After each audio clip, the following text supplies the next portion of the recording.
विचित्रवर्णाभरणाभिरामा भिदेहि वक्त्रं भुजराजहंसा सदा मदीये रसनेग्ररङ्गे गोविन्द दामोदर माधवेति। এখন এখানে বিল্বমঙ্গল ঠাকুর বলছে, এ আমার জিহ্বা, আমার মুখের ভিতরে যখন ভগবানের নাম আছে, তার মানে আমার মুখটা হয়ে গেছে পদ্মপুকুর, যার ভিতরে তুমি হচ্ছ একটা রাজহংস।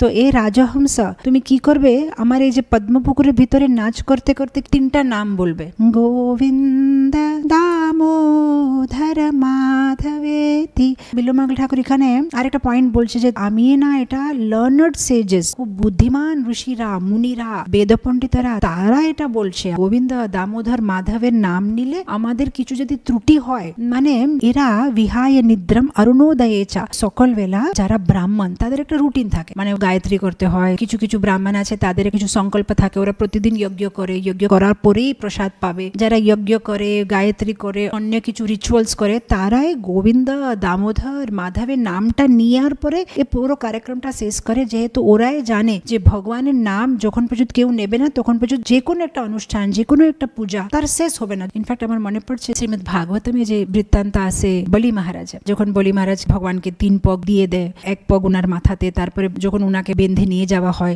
তখন শুক্রাচার্য, খুব সুন্দর একটা শ্লোক আছে 8th ক্যান্টোতে 23rd চ্যাপ্টার, বলছে অনুসংকীর্তন তব সর্বম করোতি নিশ্ছিদ্রম। অনুসংকীর্তন তব বলছে ভগবান যেখানে আপনার নাম নেওয়া হয় সেখানে কোনো তন্ত্র মন্ত্রতে কিছু ভুল থাকলেও সে ভুলটা শেষ হয়ে যাবে যখন আপনার নাম নেওয়া হবে। আপনার নাম না নিয়ে যদি কেউ খুব যত্ন করেও কিছু যদি করবে সেটা পূর্তি হবে না। নিশ্ছিদ্রম, কোনো কিছু যদি ভুল হয়েছেও যদি ভগবানের নাম নিয়ে নেব তাহলে এটা।